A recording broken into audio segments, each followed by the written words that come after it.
Eric, what'd you think of Nick's game? He looked like he hadn't missed any games all year the way he played. I thought, Nick was phenomenal, not just offensively, obviously the 9 of 14 and the 5 of 8 from three, and his 26 points, but I thought he did a really good job defensively as well. For our team that's the most passes of any team I've ever had. Without going back through the film, we had it recorded as 266 passes, which, I don't know if we've ever had anybody over a team over 250. Bench points were, phenomenal for us. I thought basically everybody that checked in the game tonight really contributed, but Nick obviously changes who we are with his perimeter shooting. And tonight, his three balls also opened up other looks for other guys from 3-point range as well. So really good game on both sides of the floor tonight for us. And that 63.8%, according to Stat Broadcast, you allude to the passing, but just what do you think of that shooting percentage? I know you guys were leading the league, got up to leading the league 48%, which is pretty good, but 63.8 in an SEC game. What do you think about that? Yeah, I think that our team has done a really good job of understanding our strengths and our weaknesses, especially offensively. You talked about the field goal percentage because, we have not been a team that's made many threes this year.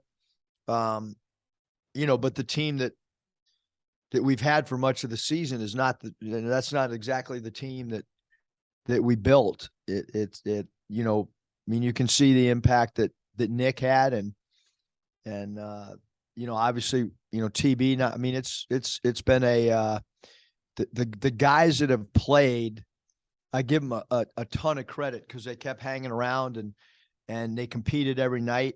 And then you add Nick and now we're a much better and way more well-rounded offensive team.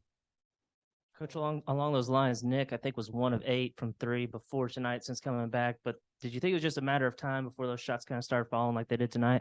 Yeah, we see him every day, and from a shooting standpoint, he's been coming to Bud Walton on his own at night and stuff. And I think that's how you get your rhythm back. You gotta really you can't just rely on practice time because we can't just practice just for Nick when we got guys like AB and Ricky and those guys have been, practicing and grinding. And so it was really important for Nick to take it upon himself to get the extra reps, which he has been doing for sure. AB has 8 assists in 2 of his last 3 games. Just what do you make of the way he's distributing the ball lately? Well, he's got such great court vision and he's so unselfish and the 266 passes, a lot of them, are him being the trigger guy or the initial, advanced pass guy. I thought we ran the floor better tonight offensively than we have all year. I thought our advanced passes was, were really, really sound because we ran, scored points, had the most passes we had, and didn't turn the ball over. So when you add all that stuff up, a lot of really, really positives. And I think we've won 7 out of 9 SEC games with 2 games that, we were right there and had an opportunity to win. So playing good basketball at the right time and obviously finished the regular season with 3 high level opponents. And we knew that the day the season came or the schedule came out. We've been talking about it as a staff. How difficult these last 3 games will be. Coach, 22 from Ricky tonight. He had 3 3-pointers. Just what did you see from him and how important is it to have that kind of pop coming off the bench? It's really important. I think we saw that a couple of years ago with JD Note, the importance of a guy that can come in and if you're not scoring the ball can change. It changes how people have to defend us as well because he's such a good isolation player. He's such a good free throw attempt player. So it certainly changes, who we are, when he's making perimeter shots to go along with his transition dunks and transition points and free throws attempted. And then Roberts only had 4 points tonight. You held him to 2 of 9 from the field. What was the key to containing him? Just your thoughts overall on the defense tonight? I mean, Devo's just, I mean, he's just been absolutely incredible. Not just tonight, not just, not just this year. I mean, I can go back to, him guarding McClung, and McClung just won the dunk contest, and Devo in that tournament game was as good as anybody I've ever seen defensively guarding somebody. So he continues to be able to take a star player and minimize the effectiveness of that particular player. Coach, you mentioned this tough 3-game stretch to finish the regular season. Just what can the offense do to kind of try to sustain some of this recent success? Yeah, I think, we just want to continue to run the floor. We want to, the one area that we've wanted to improve on is our turnovers and our self-inflicted turnovers. It's not necessarily the opposition turning us over. There's been a good portion of turnovers that we it's on us. And so tonight was a huge step in the right direction because personnel changes things. And Nick being out there changes our spacing offensively, which has an effect on turnovers. And, but yeah, 3 really hard games. Our net, I think, is at 15 right now after tonight's game. That's about as high as it's been since I've been here in 4 years. You go compete, you play hard. These games can, it's not, your net's not going to move too much with the, with the guys that you're playing. So we've handled business these last 9 games, although we've, like I said, we, 2 of those games, SEC games, we wish we would have had another possession or 2, but it is what it is. And then how much does having Nick and that extra depth at guard allow you to kind of push the pace a little bit? It seems like you've been a little bit faster these last couple games. Yeah, I think, Nick runs really hard. I think if you look at our San Jose State game, the one game we were fully healthy, that was probably as good a running game and as good defensively. And so I think that, tonight, like I've mentioned, both sides, really affect it's easy to sub with Nick out there, because you got an extra offensive guy. And like I said, he played very good defense tonight as well. Eric, after tonight, AB's got 15 steals in the last 5 games. Where have you seen him maybe grow the most as a defender, maybe down the Yeah, stretch? I mean, the one thing, Scott, we just kept talking to Nick or to Anthony about is getting lower. I think he's, when he gets low defensively, he's got such great hands, such great anticipation. And I think you're seeing his growth as a defender right before our eyes. You mentioned the steals in a minimal amount of games. He is playing much improved defensively here down the stretch. And a lot of it has to do with getting low and picking up the ball earlier than he was. He's picking the ball up more in the backcourt. He's picking the ball up higher at the half court mark, which we felt like midpoint of the season, we were not creating enough steals. And then sticking with defense, I think you mentioned earlier that Nick did a good job defensively. How so? Like what's jumped out to you? Being in the gaps, being able to, be a help defender and recover back to his own. Right now in pick and roll defense, we've been really, really good in our coverages and keeping the ball in coverages. Our bigs have done a phenomenal job, and our guards, because they go over a lot in those defensive situations, they're pursuing and rear view mirroring, as we call it. And I thought Nick did a phenomenal job in his rear view mirror pick and roll coverage, and continuing to pursue even when he was behind the ball, which our guards get behind the ball with the way that we play it. And our bigs do a good job protecting for a second or 2. So just a lot, really sound Nick was defensively for us. You mentioned Devo's defense, and I see here he was plus 30 for y'all's top plus minus. He's only taken 3 shots the last 2 games. What's that say about his maturity that he's still bringing value to y'all despite not being a scorer? Yeah, I mean, I think he's what he's done all year for us is he's providing what we need. We needed him to really be offensively aggressive. His shot selection the last 2 games been phenomenal. He's having fun out there. And this is a team right now that chemistry wise on the court, this is as good as we've been from a chemistry standpoint. Eric, that's the biggest margin victory Arkansas has ever had against Georgia. It's your biggest SEC margin this year. You alluded to those close losses. Your last 2 games, you've beaten 2 SEC teams by 54 points combined. Just how much fun is it to, beat people like that? I mean, it's kind of an important game too in my house because Danielle's sister Kim went to Georgia. So there's a little banter back and forth. But look, we're playing in Bud Walton. We're playing the right way the last 2 games. And we're playing on both sides of the ball. If you only play one side of the floor, you're not going to have games like this. But those are behind us, both games behind us. And now I know we're playing in front of 2 sold out buildings the next 2 games, and I know our home game will be sold out. So 3 incredible environments that we're going to have an opportunity to play and compete in over these last 3 games. And zones obviously have been an issue for you guys a lot of the year, but Georgia comes down in a zone. You guys basically shot them out of it. And I know they're not, the zone offense worked tonight, but change in personnel and it looks a little bit different. Yeah, I mean, hitting 5 threes, how much does that help, the zone busting? A lot. No, I think that we've really look, as a staff, we've been studying WNBA, FIBA.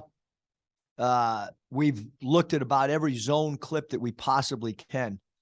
About 2 weeks ago, I assigned a staff member to call 5 different WNBA head coaches because we've just been searching for how to get better looks. The zone offense that we've had, it's been pretty good up until a certain stretch this year. But you saw a lot more movement and cutting tonight against the zone. And follow up on Devo, what Andrew asked, I mean, he doesn't let the lack of shots affect his defense or what else. He seems pretty happy out there. He's still playing a lot of minutes. What do you think that says about him? I guess his maturity and everything. Yeah, I mean, Devo's a leader for us. I feel like player-coach relationship is with Devo is he and I kind of think alike. He's got incredible competitive nature. The other guys in the locker room all feed off of his defense. I mean, he's kind of the guy that it's hard not to defend when you're playing with Devo because he's putting forth so much effort. He asked Coach Ruda for all of Robert's made baskets earlier, a couple days ago as we were starting our prep. So that, when a player texts a coach and says, hey, I want to see all the made baskets by the guy that he's going to be assigned to, I mean, that shows you the pride that he takes. And I mean, he's just such a huge part of everything we do. Turn the page, take a few seconds on Alabama. We can't get Alabama later in the week. We will do it here. Okay. Well, obviously you didn't have Nick the first time around. How big a difference can he make? Yeah, I mean, I think that that every game that Nick gets to play, I think he's going to be feel more and more comfortable. I probably left him out there tonight an extra 4 minutes in the second half late because I wanted him to continue to get conditioning and rhythm and confidence and so again I think he's a player that's gonna he changes our spacing and how people have to guard us. And how different will it be playing Alabama with him as opposed to without him? Well, I think anybody we play, Bob, it changes kind of who we are from an offensive standpoint. So I mean, for us, it's we defended them pretty well for most of the game, and they got hot down the stretch, and they're an explosive offensive team, so we're going to have to defend and then offensively, They're such a great defensive team. We're going to have to share the ball like we did tonight and find the ball's got to have eyes and find open people. And you can't force things against their defense. And they obviously played really well here. I think that's your worst loss you've had at home. They had that late run. Just what do you think of Alabama overall? And they've obviously been playing really well all year. Yeah, I mean, you're talking about a number one team at one point, number two in the nation, an explosive offensive team, and a team that's phenomenal defensively as well. Eric, just I guess compared to when Bama came here last month, do you see any differences in the way they're playing, if any? No, I think they've been really good all year. I mean, you can look at, games at Houston. I mean, they've been good in my opinion the whole year. They've been one of the best teams in the country the entire year. I think Makai tonight, I think he matched a season high with 4 assists. What'd you think of his interior? He was passing great. tonight? He really was, Scotty. I mean, we've really worked with Makai on reverse dribble handoffs out of the post. We're throwing the ball into him a little bit more and using him as a trigger man or a quarterback. His throw and chases on the weak side or second side have been really good. I thought he was a big part of our offensive movement because bodies were moving quicker. There was a lot less standing than there has been at times this year. Our open offense has not been what it has been the last 3 years, and it's been something we continue to work on a daily basis. And tonight, I thought we cut harder without the ball than maybe we had all year. But Makai was a huge part offensively of using him kind of as a quarterback or a trigger man. I know every game takes on its own theme, but just how important have these last 2 been for you guys in terms of just building momentum and confidence? What kind of place do you feel like you're in heading into a game like this Saturday? Yeah, I mean, I think we're in a good space, but as I tell you guys all the time that, and I told the locker room, like, Florida game's over, this game's over, we'll go play the Alabama game. That game's going to be over. We play at Tennessee, so, we put ourselves in a fairly good position based on how we played the last 2 games from a chemistry standpoint. And, you want your team to continue to build confidence, to continue to buy into schemes on both sides of the floor. And I think that's where we're at right now. I think we're in a good spot. But we're playing 2 of the best teams in the nation in front of sold out buildings the next 2 games. Brandon Miller, he's obviously was playing at a high level here. He's kept playing at a high level. What are your thoughts on him? I mean, they have so many weapons. I mean, Miller's one of the best catch and shoot 3-point guys in the league. He's got great size. Sears gave us a lot of problems with his dribble penetration, and obviously you don't want to give up threes. And Quinterly does a great job of creating pace of play for them. Clowney hit a huge 3 in the right corner against us. He's a guy that does a good job rim rolling, and Badiako inside is a great shot blocker and a rim protector. So they have so many different weapons. They have a player that's a McDonald's All-American that's back, that was injured early in the year, and gives them added depth at the guard position as well, and the wing position. So, I mean, there's a reason they're ranked where they are. They're really, really good. They're really talented. I think they're the only SEC team that hadn't lost at home all year, in conference or out of conference. I know A&M hadn't lost a conference game, but they lost to Wofford, and however that happened. Just how tough is it going to be to try to be the first team to beat Alabama at their place? Yeah. I think we've really, you look at our road games, and Baylor's a hard place to win, and we gave ourselves a chance to win. A&M, I mean, we played really well for a lot of that game. So you want to compete. You want to try to minimize the crowd involvement in the game, and you have to do that by defending. And Alabama's a really hard team to defend because of their spurt ability, because of their dribble drive, along with their 3-point accuracy. So, got to get ready the next 2 days. Thanks, everybody.